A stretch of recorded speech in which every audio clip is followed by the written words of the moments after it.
One of the big lessons that I've had to learn again, is the moral of the tortoise and the hare, which is going fast is actually going slow. Going slow is going fast. I know they say slow and steady wins the race, which is another way of saying it. But I like to remind myself and others that I work with that fast is slow and slow is fast. And this is counterintuitive to the whole ethos of our society right now, or at least most of our society, which is predicated on speed, progress, advancement, and growth as quickly as possible. And this shows up on the macro scale, in our industries, in our governments, the way they try and bolster economic progress, scientific progress. It's woven into these large-scale levels of our society, but it also shows up, as systems do, paralleled in our individual interactions. And what this looks like is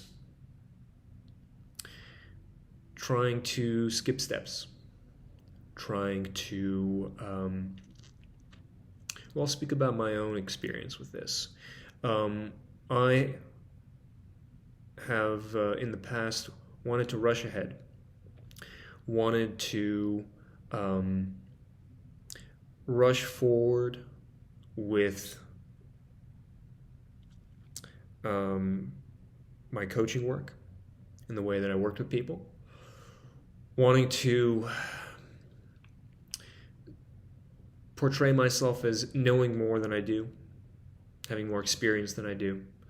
And oftentimes this has shown up in my resistance to going to school for higher education or getting certified in different things, thinking that I can learn it myself, I can learn it faster, and I can learn it better. And there is some truth to that, but the hidden shadow is that I want to go fast, thinking that it will make my life go fast, that my progress as a coach, as a spiritual mentor or teacher, is accelerated by rushing and charging forward on my own, rather than taking the slow, hard way, finding a teacher, studying, humbling myself.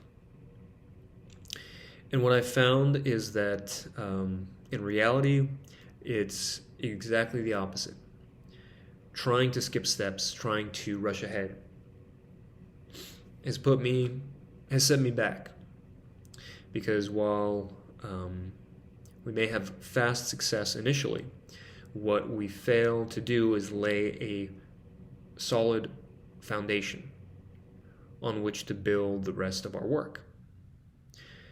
And this shows up in many areas of our society. And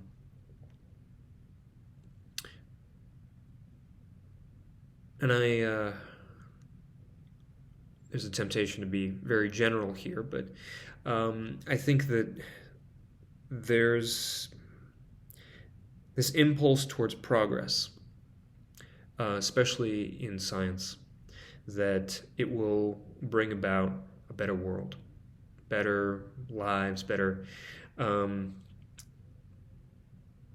future. And economically, a similar kind of belief or assumption. And what I think we fail to see is the way in which human beings the way in which human beings actually change and progress naturally, which is slowly, over the course of decades, over the course of generations. When new technologies, new tools, new customs are acquired, integrated, understood in a wise way, not in a fast way, not in a smart way or a clever way, but a wise way. And what wisdom looks like is being able to slow down enough to recognize, how does this fit with our community? If we're bringing in a new technology or a new way of doing things, how does this fit with my family? How does this fit with my own soul? Over the course of the past 5 or 6 months, I've been co-creating a spiritual community here in New Orleans. And one of the beautiful things that I did with my co-creator, Jonah, is that we took it very slowly, because we realized, both of us, that we have this tendency to go fast, to go really fast. And it blew up in my face more than several times, and it blew up in his face. And coming together after having had our projects, our communities blow up in our faces, we both realized and recognized that we needed to move a lot slower. And so in this spiritual support group that we co-created, that was the ethos that we brought to it. And we sat around a fire after every meeting in the first few weeks and months. We spoke our feelings. We talked about what was coming to us and what we felt might be lacking, what we felt might be needed to change. And this way of working it felt nutritious. It felt like eating something that the body and the mind and the soul could tell was healthy. And it was without that heady, rushing, sugar jitters that come with, we're going to start something new, we're going to grow it big, it's going to be powerful, everyone's going to love it. That's how we used to think. And we've, in the process, over the months, have kept each other accountable, pointing out and catching one another when we fall into that rush, the intoxication of, what if we went big? We've got something that works, people love it, we can go big right now. And that influx of the temptation of power, the temptation of growth and success and popularity, we consciously caught ourselves and steadied ourselves. And it has been an incredibly informative, incredibly grounding and educational experience for me, for both of us. And this is something that I have never seen modeled in school, in my schooling, in our culture. It feels like an indigenous way of doing things.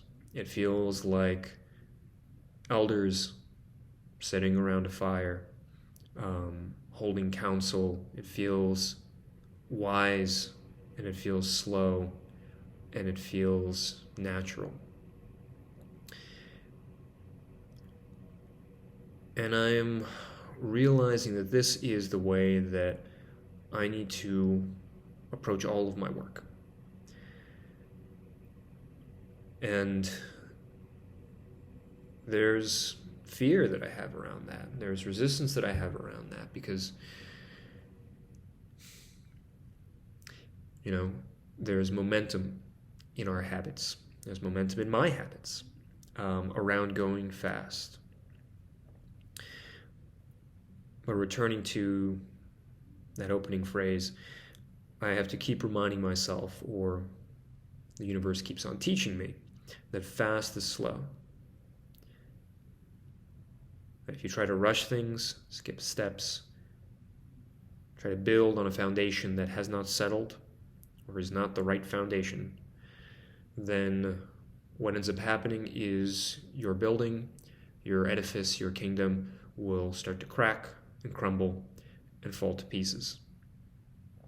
And this may take weeks or months or years, God forbid, decades. And where you end up, having tried to go fast, is you end up with a bunch of ruins. You end up right at the beginning. If you go slow, if you take the time, if you read the signs, if you feel into what your body needs, what your community needs, what your family needs, and if you move with consciousness of all of those dynamics and forces, if you move with the energy that you feel pushing, pulling, moving through you, then you build a foundation that is solid. You allow the roots to go deep and to really take hold. And so when you do that, your edifice, your tree, your whatever it is you're building, your kingdom, it grows on solid ground. And weeks or months or years or decades down the line, you don't have to fear your community falling apart, being betrayed or pushed out by others seeking to grow fast and to seize power quickly,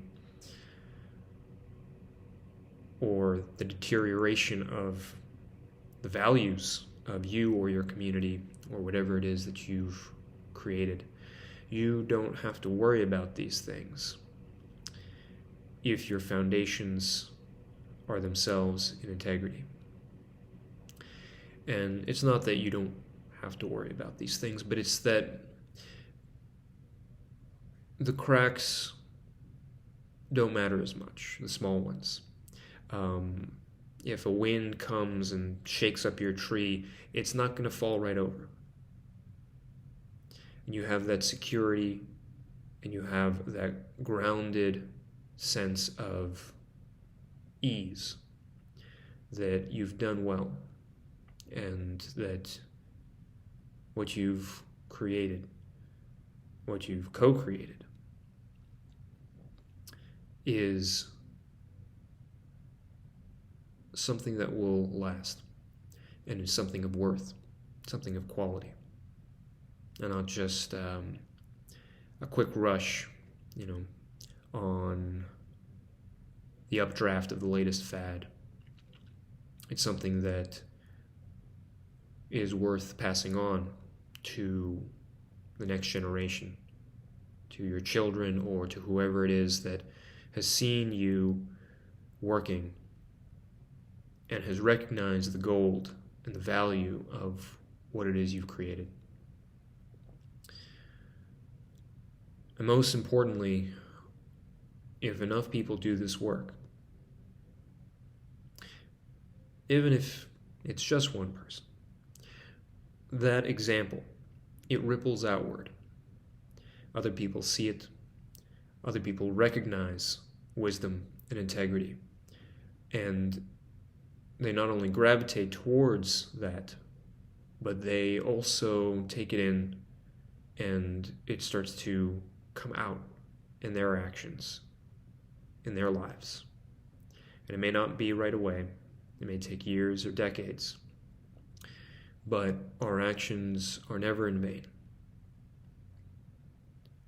lives lived with integrity.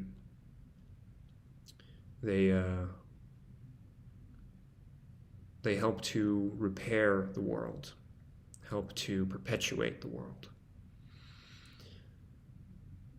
And so,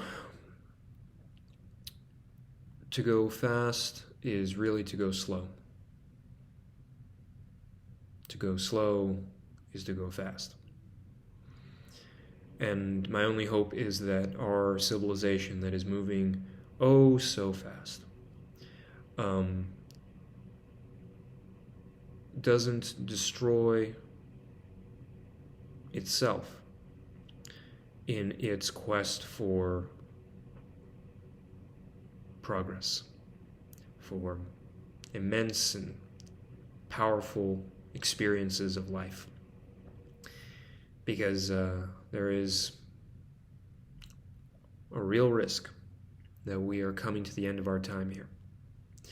And I think that one of the only ways to safeguard our future is to slow down.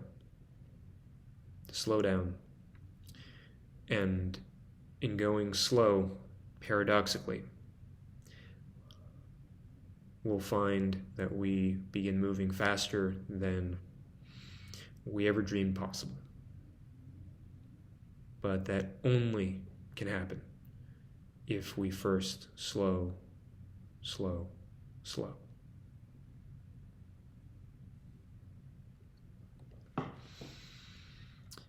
My name is Daniel Lev Shkolnik. If you like this video, give it a thumbs up, hit the subscribe button, and if you would like to work one-on-one with me, spiritual mentorship, or inner healing work, then I have a link in the description to sign up for a 25-minute consult. And yeah, for those who feel called and feel in alignment, I look forward to hearing from you. Until the next video.